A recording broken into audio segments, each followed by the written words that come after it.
Hi, this is Mariah Gullo from The Hollywood Reporter, and we are in studio with RuPaul Charles today, talking about Season 10 of RuPaul's Drag Race. And thank you for letting us come to your studio. Thank you. I love it. Season 10, that's crazy. It's crazy.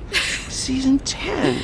Feels like yesterday we started. We started in this small studio in Burbank in, I think it was August. And Burbank in August, if people don't realize, it's the hottest time of the...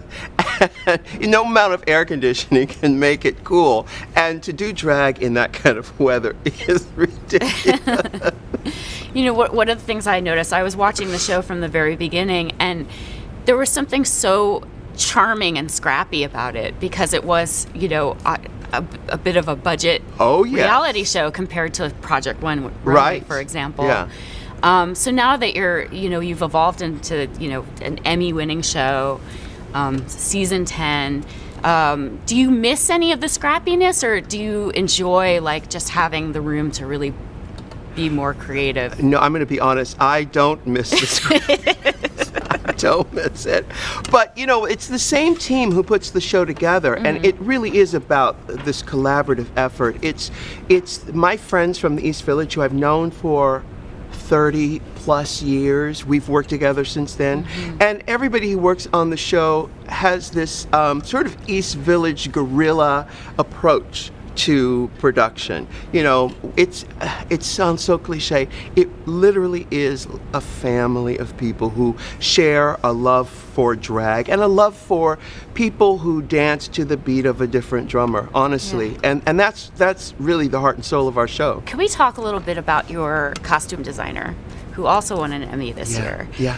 How do you put together your runway looks? Zaldi, again, someone I've worked with since 1992. Yeah. He sends the outfits, designs them, sends them, I put them on. That's it. Just what inspires him? And whatever inspires him, I will wear it. In fact, we had something just the other day that came the day I wore it in a box. I'd never seen it before. Wow. I put it on and walked down that runway behind us. That's kind of amazing. It's amazing. But that's the kind of thing, that's what makes our show so great, it's a bunch of people who know each other, who love drag, who understand what this is about. And we get to teach young people about what our philosophy is. It's not just dressing up as women, because actually women don't dress like that. It's dressing up and amping up the image, amping up the identity, and having fun with it, and playing with identity.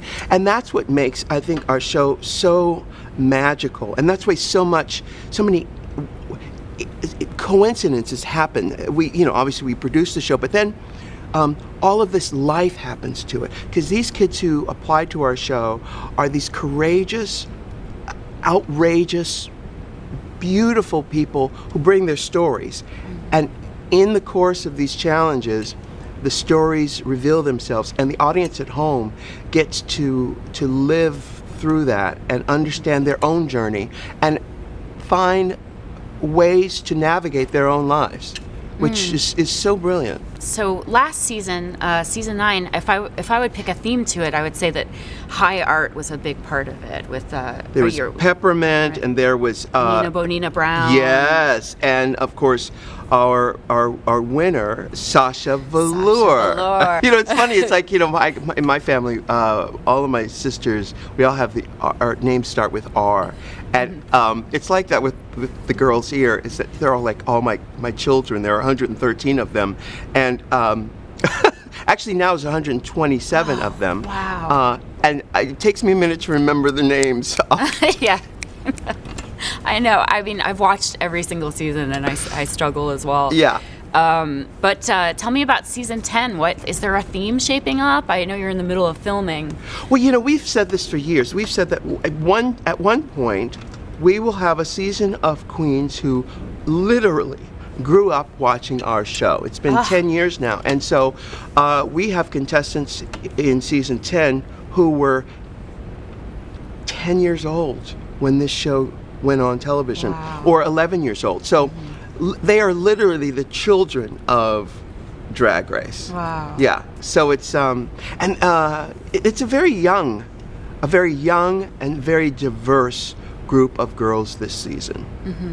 Who's on your radar? I know you can't pick favorites. I know we don't want to say anything. I mean, obviously, the queens will be announced by the Sure. time we put this on. Yeah. We don't want to try to sway anything one way or the other. I know where this is going. But I would love to know, like, who's on your radar? Who are you looking in, like, or just tell me a few of the queens that you're excited to. Well, I can't say because, you know, being the mother dowager queen, I can't really pick favorites. You know, they're all my kids, and listen, I've seen their audition reels. I you know, sort of mulled over ones. There are ones who I love who did not get on this season, who I'll consider later on. But it's an interesting evolution. Some of the queens who are on season 10 have auditioned like 7 or 8 times. Wow. And it wasn't until now that I thought, you know what, you're ready now. Yeah. So it's an interesting process of watching queens from around the United States and seeing how they progress and evolve. And this season is really, really exciting. I think the biggest headline here is that they're all really young. This is, and it's very diverse. The next and generation. They are the next generation of drag racers. You teach contestants on your biggest phrase is, if you can't love yourself, how are you going to love somebody else? Yeah. You know, and that's a life philosophy that has evolved for you. And I wanted to know, like, around what age did you start realizing that, like, or where did that start coming into your life? You know, I'm from San Diego. I grew up in the 70s, all the whole self-help craze of the 70s. I'm born in 1960.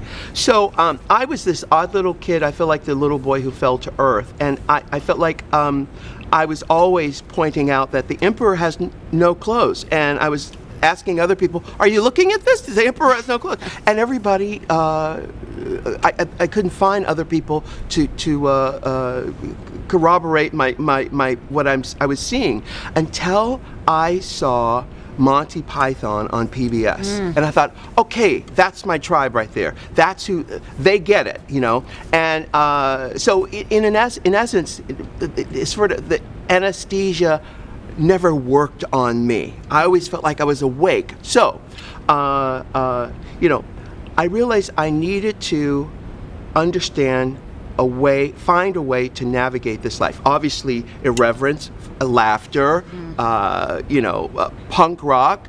That helped me. That was sort of a sanctuary for me. The other part of that, so that I could keep a balance and not become too cynical and too bitter, was to understand that love is the answer. So with all of that, I had to constantly work every day on loving myself and remembering what my mission statement on this planet is to experience life and to love. That's it. It's very simple.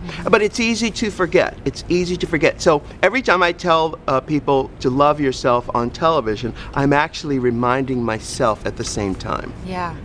It's it's almost like a mantra or a meditation. Just reset every day.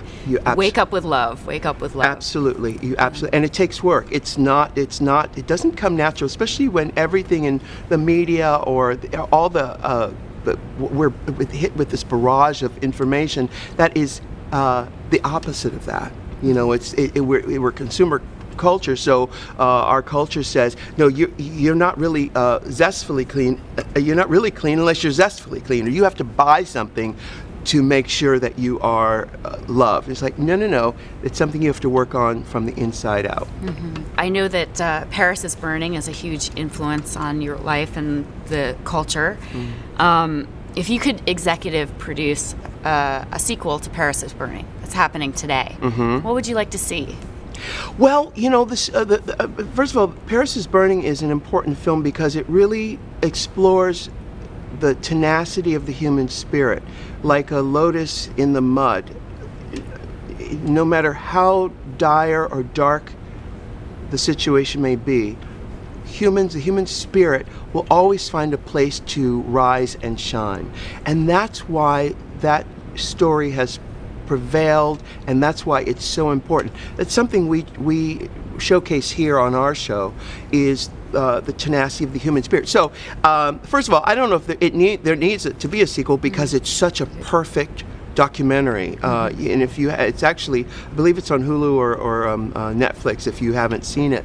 But you know, I feel like it doesn't need a sequel. But if it were a sequel, it would probably be a documentary of the making of Drag Race, which is something I think would be important. We don't like to let too many secrets out about how we put our show together, but I think a documentary on the casting, the ensemble of why we make the choices that we make in this show, I think that would really be a great sister to the Paris is Burning experience. I have one more question for you. I just want a one-word hint about season 10. Just one word, just tease it out, and then we'll let you go and get to work today. Okay, one word, young. Young. All right, guys, you got it. Young.